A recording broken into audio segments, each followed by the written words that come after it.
The All Blacks touch down in Argentina ahead of the Rugby Championship, so who should start in the first test? Richie Mo'unga is coming back, but is he the best first five for the All Blacks? Leicester Fainga'anuku stars for Tasman in his first game back. And R360 is making headlines around the globe, so what does it mean for rugby in New Zealand? Yes, plenty to discuss, and we want your input, not just on our polls, but we want you to have your say and submit your questions for the crew as well. We've got the QR code that's about to pop up on your screens once again. So scan the QR code, have your say, and ask these guys some things. Look, we don't want a whole lot of these guys are awesome, like it was coming through last week for you, Millsy. Was it? Oh, some questions, please. Some questions for the panel. They don't need their egos pumped up. So clearly no love for the I don't want to have That's to go fine. through thousands. Welcome aboard, Marshy. Thank you. Us, mate. They'll be into us. Don't you worry about that. But I just don't want to have to go through thousands saying, "Oh, I love you, Jeff." No, that's highly unlikely. It's highly unlikely. So scan the QR code, get involved in the conversation. I tell you what, the Rugby Championship is here. The first test in 7 days' time. Let's take a look at the squad that Scott Razor-Robertson has named for this one. He had a little bit more wiggle room. 36 players have been named, plus injury cover as well. The big mover in the forwards, Simon Parker, who was a standout for the Chiefs this year. He is now fit and available, and he is the only new name in the actual 36-man squad. A couple of players are back from injury. Tamaiti Williamses of the world. Wallace Atiti is in there as well, and a few extras. George Bower, Josh Lord in there as cover. If you have a look at the backs, you've got halfback cover. We knew this was coming due to the injuries to Roigard and Hotham. Finlay Christie and Kyle Preston from the Crusaders. A new name, a new face in the All Blacks as part of the environment, as is Leroy Carter. Bay of Plenty and Chiefs, of course. So here it is, Test week.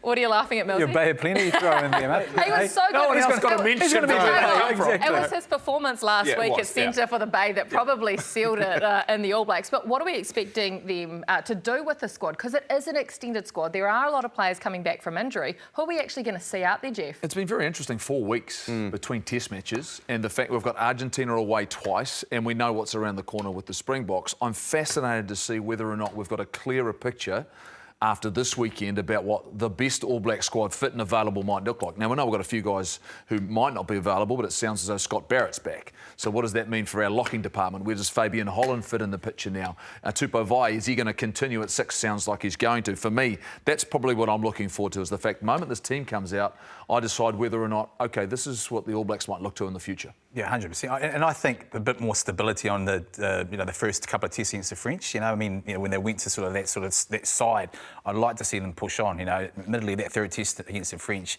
they went a little bit early in terms of getting some new blood out there. Mm-hmm. But I think now is the time really to start trying to establish this. I think Holland. I still think you get him back out there, but it's the other guys returning, like the Satitis of the world. What happens there, Marshy? Yeah, I remember I had the conversation and asked the question after that third test to Razor when he's standing right next to me, and the master manipulator did what he did, which he's sort of jogged his way around the question somehow. But the question was, how close are you to your starting 15? Do you know what your midfield looks like for the entire Rugby Championship? Do you know what your back three looks like? Now, obviously, he had injuries to deal with and players that weren't available. And I do know that they really like Peter Lakai, who has now come back into the mix. They were really impressed with Satiti. So does that change the dynamic of the back row when they had to go to Tupou Vaa'i on the side of the scrum only because of injury? But now he was such a success.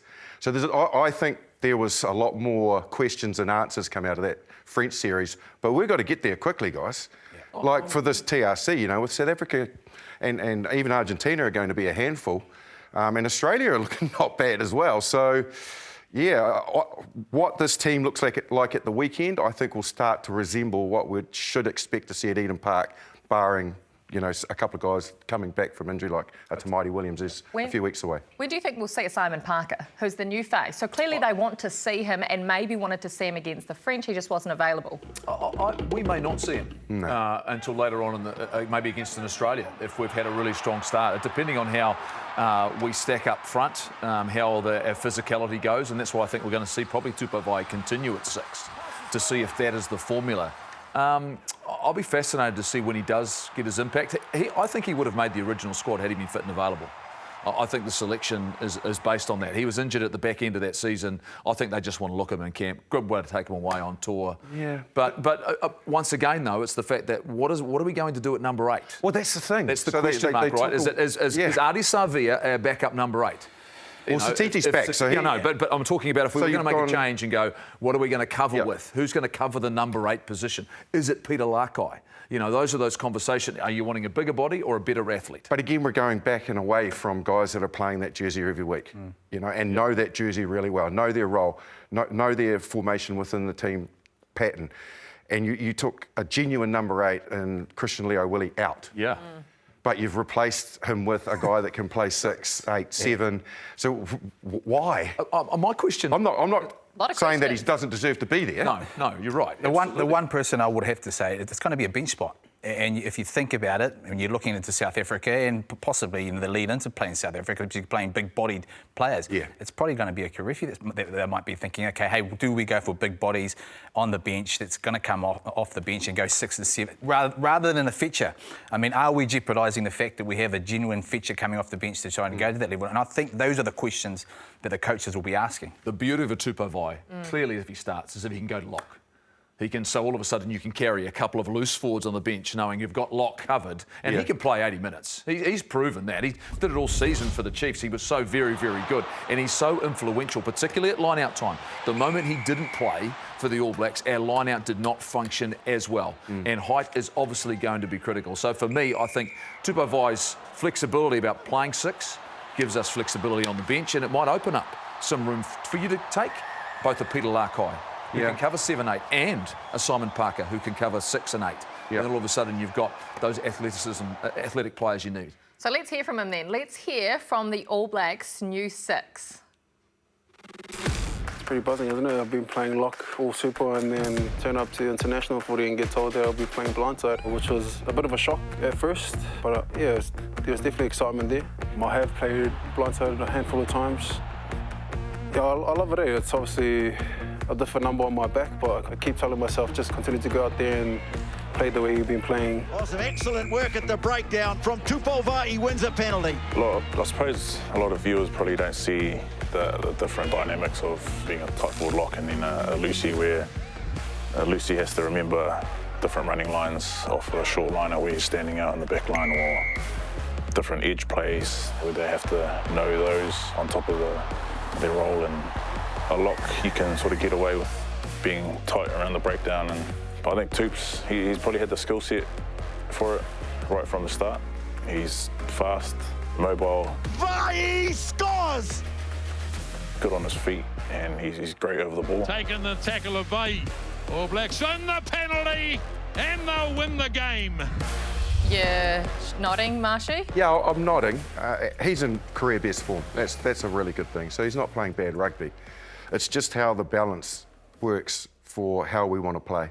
What was really smart was the fact that Ardie recognised he was still playing reasonably tight as a Lucy, Tupou, because he's used to been doing that. He's been doing all Super Rugby. So he's going to go and gravitate towards the ball a bit and towards the rucks.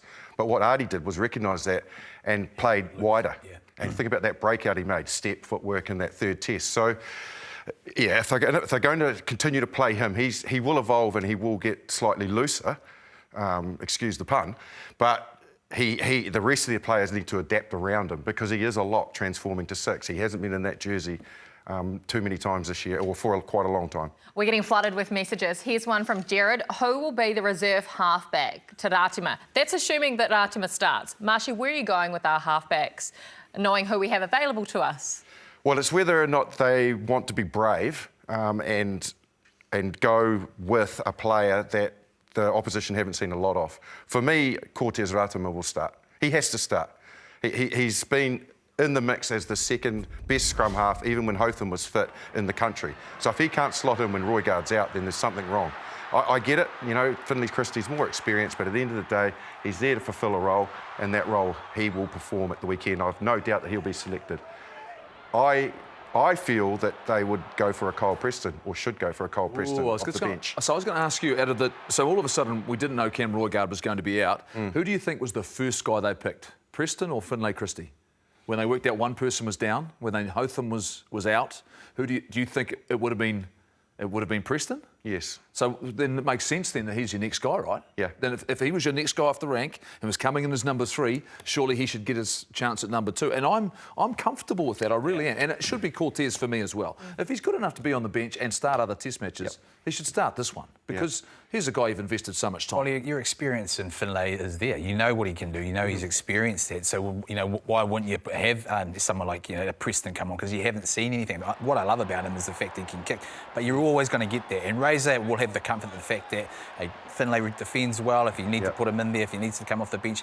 But I'm with you. That's kind of where we probably need to, you know, I don't necessarily call it experiment, but you've got to feed a different style of halfback. Yeah, different style. Really well put, Mills. And that's showing a different ability for us to play in a slightly different way than we've seen before, you know, with his left foot, right foot combination.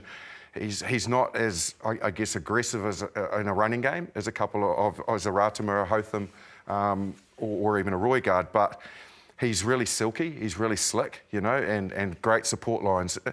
At the end of the day, there's no future in Finlay Christie, is there? We know there's insurance. There's insurance, yeah, but we know, so you know that you could rely on him should you need to, but you've got to move on at some stage, and I feel they will. So he won't be there at the next World Cup, that's what you're saying? Yeah. Well, here's another couple then. Josh from Hawke's Bay said, has Ethan Blacker and Dalton Papali'i's time in the All Blacks jersey come to an end? Well, we're carrying a lot of Lucy's, aren't we? We are. Come to an end. I think different types as well. And big bodied. I mean, you're going for a Simon Parker. I just think we weren't going for that before, right? It's big body to try and counter that other side of, you know, the Springboks. And this is where the All Blacks have got to be careful because we're looking, ahead. But they've got 2 massive test matches against the Argentinians, and this is a good time for big body guys to get out there and sort of start implementing this physicality. I think it's very similar to Finlay Christie. We know about Dalton Papali'i. We know about Ethan Blackadder. Is this the 4 deep? Is this the white bait, the Stephen Don Don't get me theory? actually, we're going to get to that. Get me started on this because I don't worry about the 4 deep. I want to find the 15 that are going to win us a Rugby World Cup in 2 years' time. Don't worry about this. Remember 2015 where we had a team that was really good and just went out and dominated. So we'll get into that. But for me, I think there are players we've just talked about who we know about. They're looking for something different. The only way you find that out, get them in camp, give them an opportunity. You're trying to find the 15 that'll play at the Rugby World Cup in 2 years' time. Will Richie Mo'unga be one of them? Trying to bust his way through and doing so. Richie Mo'unga! Here come the Crusaders, and Mo'unga is in. He had to give it. Tackle from Richie Mo'unga. Spies again, brilliant play. Richie Mo'unga inside Aaron Smith. The Crusaders have taken the kick quickly, and Richie Mo'unga charges there. Will have been stung by that. Away it goes from Mo'unga. Richie Mo'unga. Lee sees a little gap. Richie Mo'unga goes up. What a try that is! Crusaders to 7 straight Super Rugby titles, back-to-back titles in the Japanese League One competition. He has been our first 5 for the All Blacks at the last 2 Rugby World Cups, and he is back from October next year. Available for the All Blacks from October. He will have to come back to New Zealand and play NPC for Canterbury, for Marshy's Canterbury first.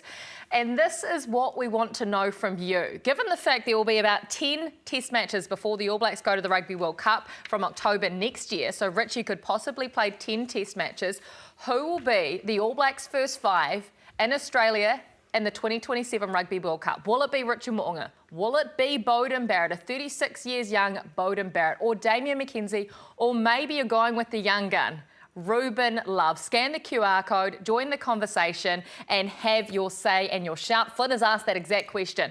Who should be the starting 10? Jeff, who do you think it'll be Why'd you come in 2027? Why did you come to me first? I was so happy. Oh, you're so happy? First, yeah. I think this is fascinating because when you start thinking about what they've decided, Razor's got his man. He always wanted to get Richie Mo'unga committed to playing at the Rugby World Cup. Yep. Now he's got a problem, is the fact that he plays differently to Beauden Barrett, he plays differently to Damian McKenzie, and the fact that, for me, I look at the skill sets and the things you're trying to develop, you talk about how we want to play. Yeah. Richie Mo'unga was a pivotal part of the All Blacks for a number of years, but he wasn't a consistent man at 10 either. No. And the fact that when it came down to it, he wasn't able to lead a squad, I think, that was good enough to get to the pinnacle, to get to the very, very top. Now, we got close. We got very, very close in a short period of time, in 10 test matches, can you reintroduce him back into the All Blacks and then build a game around him, Mills? Because you People have say to. yes. Nearly 60% are saying it'll be Richie Mo'unga. And there are comments coming. It's early, because the fans will jump in early on it. The Richie Mo'unga fans will jump in early. You watch this change a little bit. The balance will come out. People in Taranaki will get very, very quick. The Blues fans will start working their magic, you know. So for me, Mills, I think there's a big conversation. This is a big decision because we've got a lot of competition in one position and all of it is different in regards to how we can play. And I love the fact that he's gone out early and sort of said he's going to commit himself. 10 test matches. What I don't like about it is like this one position, and we should be learning from that. The last 2 World Cups, we were chopping and changing as to who was going to be our first 5. It's not just about the first 5, right? Because it has a ripple effect in terms of who's going to play fullback. You know, I mean, when you've got someone like a Beauden Barrett and also Damien McKenzie that they've chopped and changed, and then you chuck Mo'unga in there as just the first 5, you get to 10 games before the Rugby World Cup. That's my concern. Are you throwing someone in there and you're going, okay, well, the last couple of years, let's just forget about what that is. I think Richie is a realist. He'll come back and he'll want to play for that position. But it's the lead up into that. Are we sort of going in underdone, thinking, well, he's going to be the man to take us through that Rugby World Cup? It's combinations, isn't it? It always is, and there will be a lack of that. He won't have a 9-10 combination. Very unlikely that he'll have midfielders that he's used to playing with, that he'll be playing with the All Blacks. I can't really see that coming out of the Crusaders territory. Obviously, not that they won't go back to someone like David Havili that he's familiar with. So all of a sudden he's going into a mix where he's probably the gooseberry in amongst everything. So that's something. But he's adjustable. He's a type of player that can fulfil that spot. He's been there. He's done that before. The good thing that I've liked about what they did in the French series was they decided that they're not going to mess around with Damien and Beauden. They are either 10 or on the bench.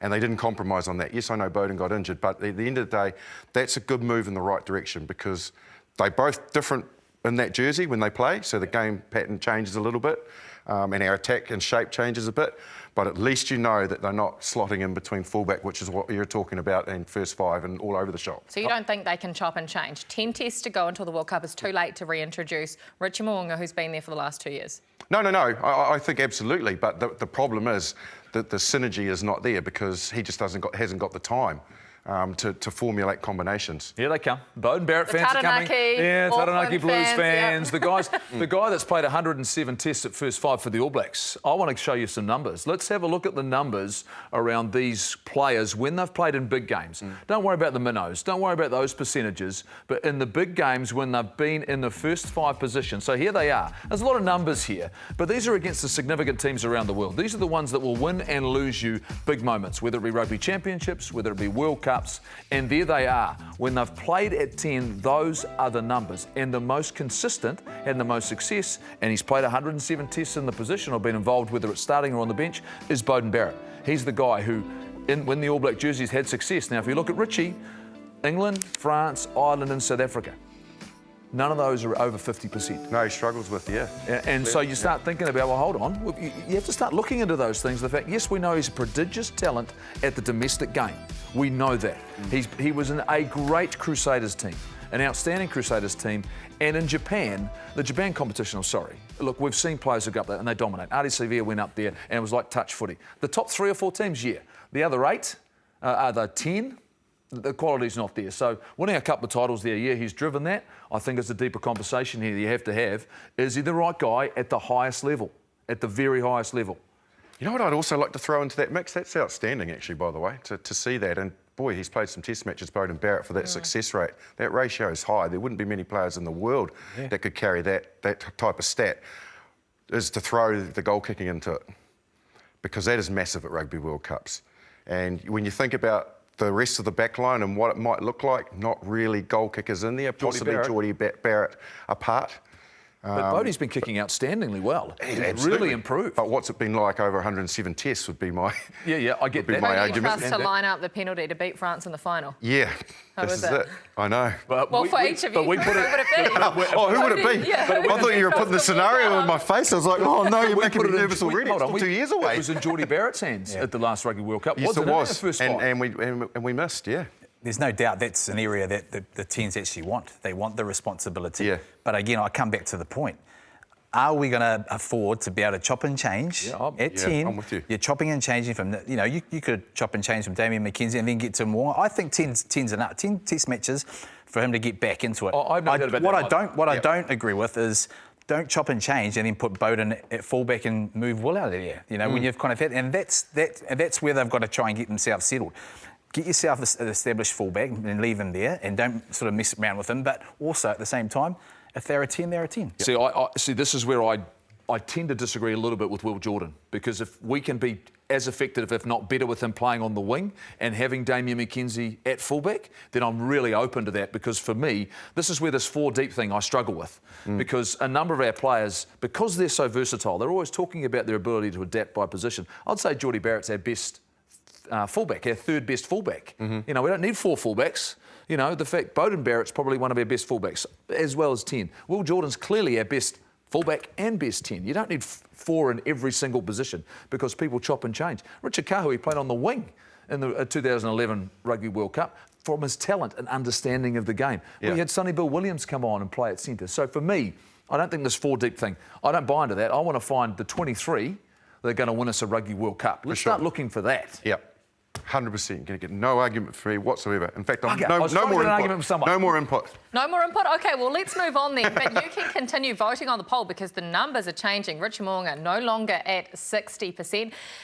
Fantasy for the Rugby Championship, though. You remember it during Super Rugby? We all played it, and I'm pretty sure I came out on top of the breakdown one. Let's bring up the top 10 players in the world, because the Rugby Championship fantasy is on. Jeff, of course, is the only person who has submitted his team so far. He's always the first to do his homework around here. You have $100 million to select your 15, and here are the top 10 most valuable players. Will Jordan, fair enough, Jeff. He scores all the tries, and the try scorers get the most points. Yeah, 10 absolutely. million? Is he worth that? Oh, 100% he's worth that. You paid 10 million for him? I did pay 10 million. He was the first guy I put down, but then I put down Cheslin Colby. I run out of money really quickly. So this isn't like the R360. You actually have a cap. Yeah, you have a cap, and one of the other great things is that you have to have 3 from each team of the Rugby Championship. So all of a sudden you've got to look at where guys are going to play. And if you're taking a Springbok forward 1 to 5, they're only going to play half the game because the bomb squad comes on. Look, pretty much their whole forward pack is going to disappear. So all of a sudden you've got to have that balance. Who's going to come where and do what. So for me, look, I'm looking forward to seeing how it plays out, and which teams play the more enterprising rugby, and where's some of the Wallabies, like a Joseph Suaalii, right? If it's not Joseph Suaalii, just tell us, each of you, which Australian player are you picking in your fantasy team? Wow. Oh, come on, I'll tell you straight away. James Slipper. You're taking Slipper. James Slipper. Wow. Revitalised Lucy. No, hey, if you watch, how good was he against the Lions? A guy who was almost done. And he's played over 150 tests. 150 tests. There it goes. It's unreal. Any Australian, because you've got to have 3 in your team. I'd go for Jorgensen, because I reckon I get him cheap and he knows his way to the try line. Yeah, that's a good shout, Millsy. Oh, you go I don't know. I'd probably go Andy Ikitau. I don't know. He was good against the Lions. Yeah. Definitely not. No. I don't know. Nick White. Just Nick White for niggle factor. Look, these two are going to have to really deliberate when it comes to picking their Rugby Championship fantasy teams. Still plenty more to come on the breakdown. We'll be back after this.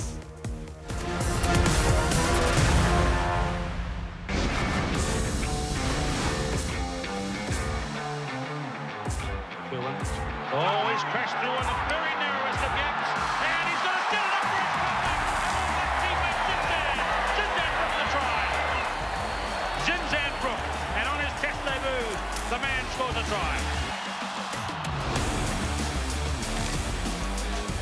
Back to Kondapomi. He hasn't found touch.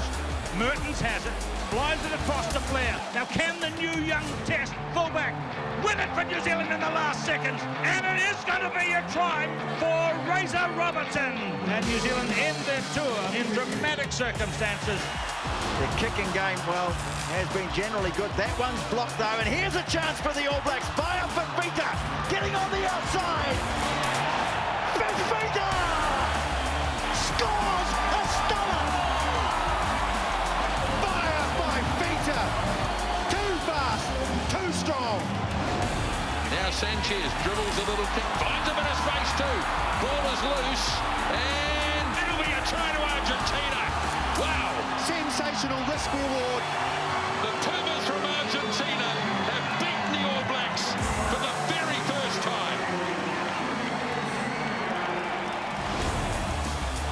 Brazil. Now they come wide. Mo'unga goes wide. Jordan! There's the opening try of the semi-final, scored by Will Jordan. Christie goes wide. Jordan. Second try today for Will Jordan. Retallick wins the line out. Quick hands. Lovely stuff. Here's Will Jordan in the clear. Now the kick is on. Jordan himself. Oh! Hat trick for Will Jordan. There he is, the $10 million man in Rugby Championship fantasy and worth every cent. I tell you what, the All Blacks beat Argentina when it mattered most, but they've done a lot of winning recently. And Beauden Barrett, when you look at those poll numbers, people, Beauden Barrett is basically neck and neck with Richie Mo'unga. That doesn't surprise any of you. No, it doesn't. They were slow. They were Just slow. a little bit of time to get the technology working. Let's get things going. Just scan the QR code. Scan the QR code. We're going to leave the poll up. Just so the more we'll keep experienced looking at the watchers. The more numbers. experienced watchers, just making sure we can get everything right. And a lot of people saying Dan Carter did it at about 36. Why can't Beauden Barrett be the 10 for us in 2027? And a lot of you clearly do want it to be Beauden Barrett. Well, there's this radical new rugby competition that is being proposed. You would have heard about it, R360. So let's take a look. Who is actually behind Rugby 360? Mike Tyndall, you'll know him as the ex-player. Stuart Hooper as well. Marsha, you played against him. Yes. He is with Bath at the moment. Mark Spores. Now, he is the head of a massive player agency, Wasserman and John Lofhagen, formerly Live Golf. We know what Live Golf is all about. It is the breakaway competition that has massive prize money on offer and lured these top players away from the PGA. So what exactly is R360? Well, it will consist of 8 men's teams, 4 women's teams. There'll be a 16-match season that will play across 2 windows, April to June, and then again from August to September. They'll play in Grand Prix-style events all across the world. The locations being touted, like Tottenham Hotspur Stadium, Barcelona, New York, Los Angeles. It sounds like the glitz and glamour like the Formula One or the Live Golf of rugby. It is a rebel league, so we want to hear from you. Here is a new poll for you on your shout. Scan the QR code. Is this good for rugby? Is this a game changer, or will this be a flop? Yes or no? We want to hear from you. What about from you three? Mills, is it a game changer? Or will this thing not get off the ground? It is definitely a game changer. And I think, it's definitely got some legs behind it now. I mean, before, a couple of months ago, you thought, well, it would never get off the ground. I think World Rugby will be worried. I think the competitions will be worried, and also they've signed a few players. There's a few players have been signed. 160 players have reportedly signed these pre-contractual agreements. So if it does get off the ground, these people have said, I'll play for you. And there's huge dollars being touted, like $12 million contracts, Mills. That's enough to get all 3 of you off, isn't it? Off the breakdown couch. Just about. It's definitely got some legs, eh? Maybe not him, but me and you. That's why now it is starting to become a real threat, isn't it? Because there are players putting their hands up. Roger Tuivasa-Sheck is a player that has been mooted to move over. Yeah, and if you look at it, the way the contracts work at the moment, particularly when you're in New Zealand, you can't really move players around. The leagueies are obviously the first guys you want to try and take over. It's the window that it's going to be in. So if you're looking at it, we spoke before about this, Jeff, it's during Super Rugby. What does it look like? If I was World Rugby, I would be really worried right now. What does it look like? Look, this basically would devastate every competition across the world, because they're all the same windows. They're talking about playing the same time that the top 14 plays, Japan League One, Super Rugby. All of a sudden, you're filling out squads of players from around the world. You want to have credibility, so you're trying to take the best from New Zealand, the best from South Africa, Australia. That's what you're trying to pull together. This is something World Rugby are going to have to deal with. And this is probably the truest test of professionalism, because all of a sudden, they've talked about trying to break rugby league players out of Australia with big contracts, with big money, trying to get talent. Then all of a sudden, does that change eligibility? In terms of who could a player who comes from the NRL go and playing in this competition then be available for Australia? Remembering now the Wallabies have decided they want to pick from anywhere. The Giteau law is gone. The Giteau law is gone. That's another strain that's happening on Super Rugby if players are going to leave. So this is, to me, is it a credible threat? This comes down to money and what the players, and let's be honest, the players pretty much have the say now. They determine where their future will lie, and some young guys who go, Realistically, am I ever going to be an All Black? Or am I a fringe guy? But here's my big opportunity to play 16 games a year. That's a good point then. So for the young guys, maybe they'll go across, but what about current All Blacks? Can you see current All Blacks that want to play international rugby, that want to play in a top-tier competition? Can you see them going to a rebel league like Richie this? Mo'unga went to Japan and gave away the All Black jersey. Yep. Damien McKenzie's done that. TJ Perenara's done that. They've been prepared to do that already. Well, they've been prepared to do that already for a period of time. So if they go, you know what, I can spend 26, 27, 28 travelling the world, earning millions of dollars, and then come back and be available again, they'll probably consider it. Must be nice, Marshy. Yeah, it would be nice, nice, wouldn't it? doesn't it? Yeah, turn back the clock 20 years, hey, it'd be great, wouldn't it? But look, when you look and think about it, I just feel that the problem with it is it's going to have a massive impact on international rugby. The difference is between your Mo'ungas or whatever going away or Geordie Barretts and doing their little sabbaticals is, yeah, they earn good money, but not this type of money. And so as an international rugby player, to secure your future, it's like the golfers have done. Like at the end of the day, they still know they can play competitively, but they know that they don't have to worry about money anymore. And you still have to do that when you go to Japan or Europe. You've still got to have a future beyond your 36 or if you're Nonu, 42 years of age or whatever it might be. I bet you he'll be the first to sign. He's one of those 148. But where it does become attractable, and I tell you, it's going to be the Pacific Islanders. Yep. The Pacific Island nations are going to be the ones that are going to go. They're going to jump. So why is that? Because they don't get paid the same amount. They don't get paid the same. They're basically, look at the draw. It's a Fijian side playing in the draw. Look what happened to Argentina. The Argentinian players might do exactly the same, but they were playing, Hawaii's were playing in Super Rugby, but then it's a prolonged season because then the same team were out against the Argentinian side. If you get the Pacific Islanders, there may be a little bit of merit in there, and I think that's probably an area that they'll try and target. You know, so a lot of that Fijian draw, I mean, they need the funds, right? And a lot of the resource that they need, they've always talked about that. And so I think that's going to be an area that's going to cause a lot of attraction. What I find amusing is the fact that quite often you hear the Players Association, International Players Association, talking about player welfare, but they're prepared to go and play in New York and then travel to South Africa to play in Europe, and you know, that doesn't apply now because you're getting paid millions of dollars. Yeah. You know, and then to me, you've got to be very careful here. Look, they're going to be on private jets, though. Private jets, to be fair, they'll have you'd imagine the very, very best, but also they're proposing it's still a franchise-based situation where franchises will have to front up. There's a lot of things and details that World Rugby have already said we don't know. They've had conversations. Interesting, Phil Waugh from Australian Rugby's had conversations with them. They want to be across that. I would hope we've had the same with New Zealand Rugby. We should be 100% clear because there were 5 teams, I can tell you this for a fact, the 5 New Zealand teams, they all lost money in this year's Super Rugby competition this year. All the 5 franchises. One, well over $1 million. So clearly at the moment, the model here is still under stress. We haven't changed. Things haven't shifted. So if you're thinking about taking the best players away, all of a sudden, where do you, I suppose, guarantee your revenue from if it's not a strong competition? There's some things that have to be dealt with. There's a couple of comments here. Jeff from Levin says, is rugby being professional now destroying the integrity of the game? It was a question for Jeff. No, Jeff. It's from Jeff, not for Jeff. Well, it's no doubt. It's a tough one. Well, we're always going to get to this point, right? It's going to be under stress. We're very young. And it's already under stress because we're having to make decisions here in New Zealand about having regulations or rules about who we pick. Here's a couple of other comments. This new competition will do nothing but kill the sport. All the big money competitions in any sport choose profits over the quality of the game. Another one says World Rugby won't back this new competition. Therefore, anyone playing in it won't be eligible for international teams. That's seemingly clear and obvious, isn't it? Like, even when you look at it and you think, OK, can you actually partner? Or is there an ability to actually have a relationship that you have players playing and still be available for the international window?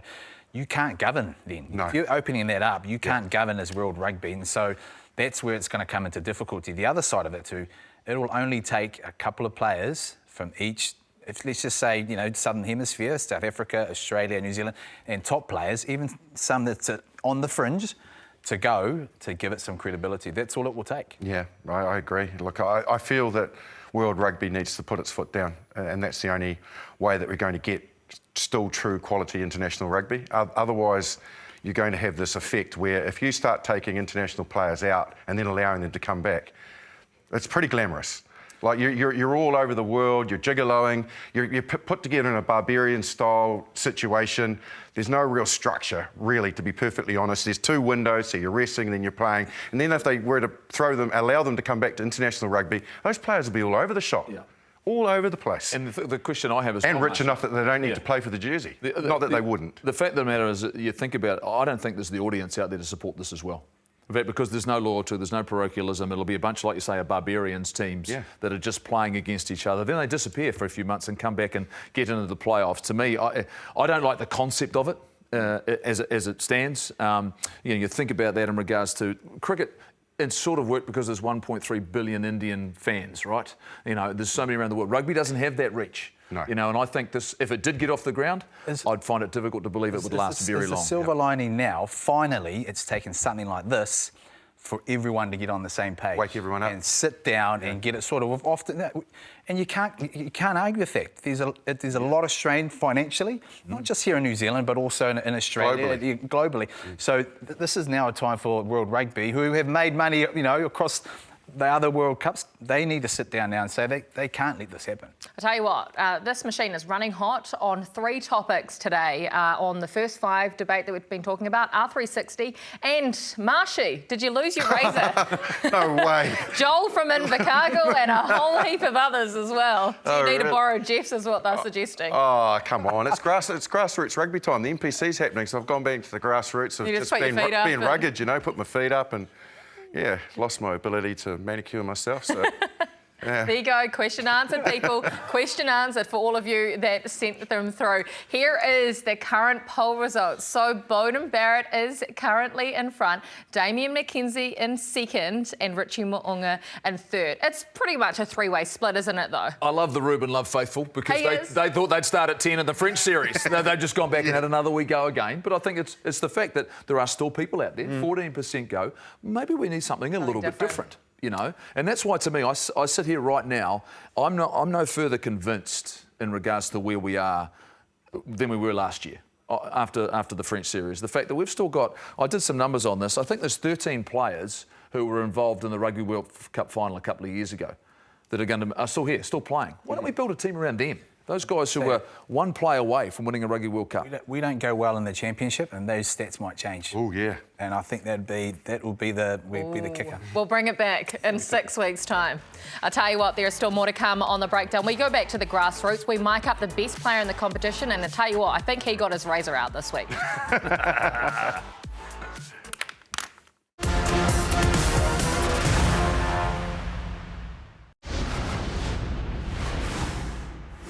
Taranaki were out of the blocks in week 1, already looking one of the teams to beat. Now, Ratu Maitavuki-Neepkins sees a bit of space ahead of him. How's he judged the kick? Oh, he's done it to perfection. Gets the offload away on the inside. Lauder's there. Come on, Lordy. And he's in space as well. Now Slater. Nice ball away, Ratu Maitavuki-Neepkins. Numbers queuing up on the left, but they drive it ahead to the line. Can they get it down? James Dolman awards the try. And then driving through the ruck is Rusic. He's stolen the ball and away he goes. Spoils his work by firing it to Ratu Maitavuki-Neepkins, but the ball's been lost. Now Boshier looking for the offload. Oh, it's a beauty away to Jacob. Josh! An overhead pass to Ratu Maitavuki-Neepkins. Sends it back on the inside to Rakuru. Keep saying that it's got to open up soon. Clinical lads, here we are! Jacob Ratu Maitavuki-Neepkins behind the scrum. He to bounce left would be an option if he gets the platform. Cancel! Leading! Lennox comes away with it. Yeah! Here he is, the Taranaki fullback. This looks a fantastic touch. Duffy, great ball away. Rakuru to the corner. Hell yeah, take that the whole time. 15 feet on your side. Nice boy. But they've had very little ball to work with. Now the ball's been lost. Stabbed through by Duffy. Oh, what a kick! Oh my God. Oh, Jared Prophet! That was special. Getting a little frosty. Everyone joins in to have a look. I've got an advantage here now. Ratu Maitavuki-Neepkins tries to send the pass over the top. It's intercepted. Sorry, Jack. What's the switch? Little switch play. Howell sends it away on his left. Notua Tipo. Oh, lovely shot with the ball and over. Little chip kick through from Rona. And One's going to roll into the end goal. The up to. We got them. We put one on the ropes. We got them. Here we go, boys. Dave! Ratu Maitavuki. Neekins, he's got a heck of a bounce there. And he's got another 50-22. And now the kick into touch from Josh Jacob. And Taranaki take the maximum. See you, mate. You too. Cheers. Oh, he's a good player, isn't he? Jacob Ratumai-Tavuki Neekins. Thank you so much, Jacob, for allowing us to put the mic on you during that NPC match, and to Taranaki for allowing it to happen. We know this program absolutely loves you. Jeff, last week you were saying get him in the All Blacks. Oh, yeah. I was on the back of a Ranfurly Shield defence. He was playing well, you know, he's in the front of my mind. Once again, though, another good game today for me. Look, I really like him, and I like Taranaki. I really like when you've got a 10 and 15. For me at the moment, after a couple of rounds, righto, let's go Taranaki. Adina's from Taranaki, though, so that'll go down well at home. Well, they're one of the top teams, aren't they? Let's take a look at the ladder after the first couple of weeks. Babe, Winnie, they are going to be so hard to beat in this competition. They have started with a hiss, bang and a roar. Hawke's Bay, both bays. Look at that, two of the smaller unions performing outstandingly. There's a million people live in Tauranga. What are you on about? There's a million people. There's 250,000, Jeff, come on. Taranaki on. sitting in 3. There's your second side. Canterbury at 4. Waikato, Otago, Tasman. That is your top 7 in the competition right now. Wellington, these are your defending champions. Manawatu, Northland, Auckland, as these guys mentioned at the top, struggling a little bit. Early doors, Southland, Harbour and Counties Manukau make up the rest. If we take a look at Tasman, Leicester Fainga'anuku is back in the country and was back playing his first game in the NPC on the wing on the weekend. Scored a few tries. What do you think of him, Mashi? I just thought that he was nice and industrious, as he always is. He's got power. And when power athletes get given time and space, they can hurt people. And I certainly felt that when he got himself involved in the game, he gravitates to the ball. This is what he did so well with the Crusaders. I think he was probably the first winger that started doing that. And look, here, possibly, he's maybe lacking a yard, but that's just, again, him getting back into the pace and the tempo. But the way that he can just swat defenders away, footwork and the power, again, pushing them off.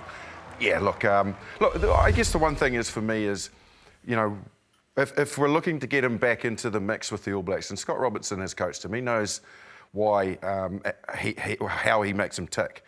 It's what jersey for me, because I really liked them at centre for the Crusaders. And it's a jersey that we've been debating about for quite a long time, that 13 jersey. So is he a midfielder or is he a winger, Mills? Right now, I'm the same. I like him at centre, but right now, I think he's a winger. I would like, that's where the space is? Because, I think that's an area where we can really try and shore up. I mean, the last Rugby World Cup, he was outstanding, and I think that introduction back into sort of NPC is going to suit him well. He does look a little bit, playing that sort of power game. He's put on a lot of bulk, isn't he, since he's been overseas, which they do over there. But I think right now, I'd love to see him out in the wing. I think longer term at centre. In the short term for us, in terms of what we could do with it, the All Blacks, I don't see. I'm actually going down the track that I'd like to see wingers who are quick on their feet and are fast, genuinely quick. I don't think Leicester's that. But what he has got a good ability to do, and he's shown it there, is to stay on his feet. And the longer you can stay on your feet in the outside channel, the more you can protect the ball, because you can't go to ground quickly. That's the danger, because you'll turn it over. So for me, Leicester, I think, gives us a great option on the wing, but also I think future-wise, I think 13. So he basically goes toe-to-toe. When you think about it, and they're both very similar athletes. No, Tavatavanawa. Yeah, that's right. And that's what'll be interesting when Tavatavanawa comes back. What happens there? Does he stay on the wing or does he move in? Same with Leicester. And look, he's keeping people on their toes. These questions are going to keep you on your toes, Marsh. You'll be looking at me again saying, do not ask me a question. This is from Ricky. If Leicester Fainga'anuku can make the end of your tour squad, who misses out, a midfielder or a winger? Mills? It has to be a winger, wouldn't it? I mean, I think it probably doesn't have to even miss out. I think that's where we're short. Right now we are. I mean, Caleb Clark's, coming back from injury. He's still got Imoni. If I was looking at the All Black squad right now and I was playing in the outsides, that would be a position I'd be trying to actually cement myself. And I think he goes as a winger.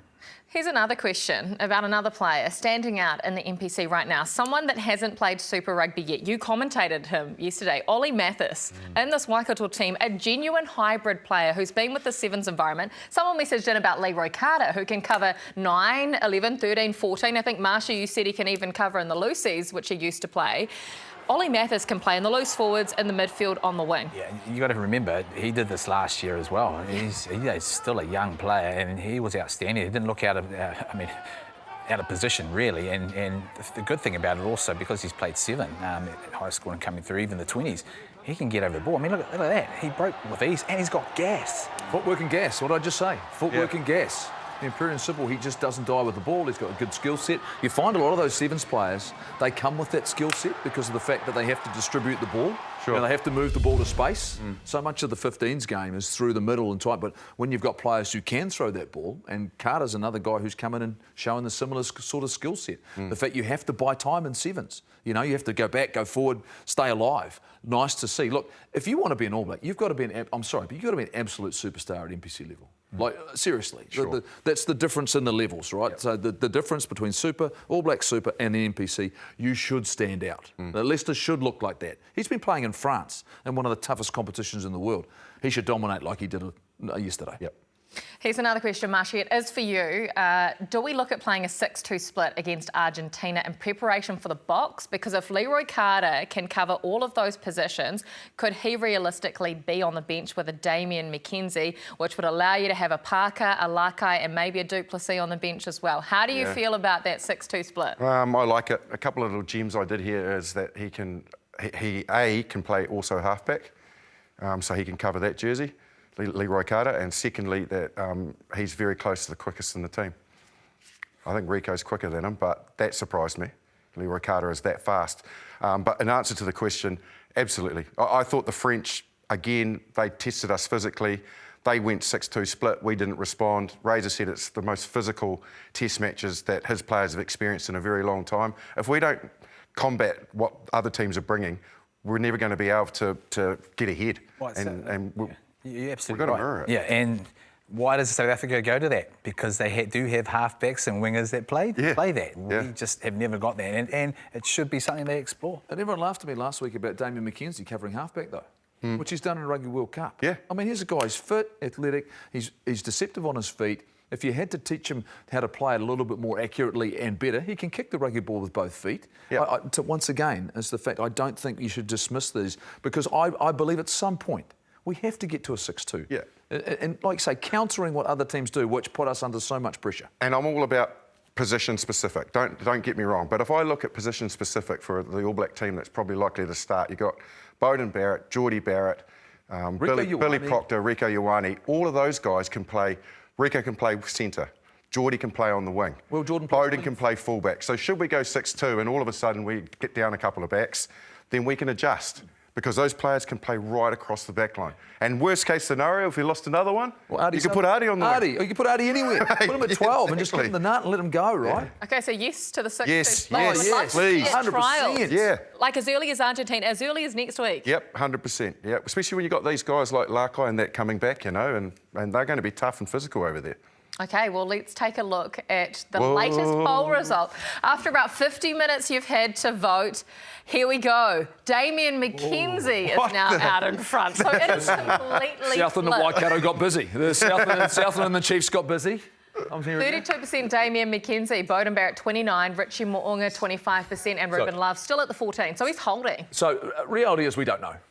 I mean, we don't know. The whole country doesn't know. No one, literally, we are a split 4 ways. Hey, but Razor should know. Does Razor know? He should know. Who's or got to is know? he watching the poll? He's got to know. Yeah. Maybe he's watching and seeing what all of you think as well. There are more questions about Razor. Jeff, for you, is Razor using the injury crisis to blood more players as injury cover? Well, no. It's the opportunity you take when you're a coach. When you lose players, there are things that are forced upon you, and that's been forced upon him. And there's no doubt it's a big squad that is going. It does give you that opportunity, but, you know, I'd really like over the next 6 weeks to get a really good sense about what our team really looks like and the way we want to play. Well, you have to see that team against the South Africa, two matches, right? So surely you've got to see it against Argentina, or at least in the second test, if not the first, Marshy. Yeah, well, it's just the mindset, though, isn't it? Like I questioned the changes that he made in the third test, and it didn't really work. You know, we were under massive pressure in that test match. Yeah, he found out a lot of things, but I think that time is past. We need to start formulating a really good, consistent starting 23 as much as we possibly can, barring injury or form. Okay, plenty more to come in the next week in terms of NPC and international rugby as well. Before we touch on the All Blacks in Argentina, Australia are going across to the Republic against the Springboks, Ellis Park, 3 a.m. on Sunday morning. Do the Wallabies have a chance? Yes. You've always thought that after the Lions. Yes, they do have a chance. Beavers got to you? No. Yeah, I think they do. They do have a chance against South Africa. Their prep's better than South Africa, being respectful to Georgia and Italy. Then 8 a.m. on Sunday. Get up nice and early for the Box against the Wallabies. The All Blacks against Argentina from 8 a.m. on Sky next Sunday. We'll see you then. Here they come again. Mullen. He's gone and done it! He's done it! It's a hat-trick for James Mullen! Now, Duffy calls for it. Ball out the back and slicing through Daniel Rona. Counter-attack opportunity. Luckeye fends off Croon, who comes back at him. Now Clark, straight. It's a foot race. TJ Clark, Sullivan chasing him down. It's a runaway try for TJ Clark. Newster playing in a first receiver. Christie out the back for Fihaki. And now McNichol, he drops it onto the foot for Robert. Johnny Robert chasing in on this and getting down on it. Able to get up, go again, stretch and score! And rightly so. Now this has gone all over. Fainga'anuku. It sits up beautifully for him. And he's off again. And still going. And he's over.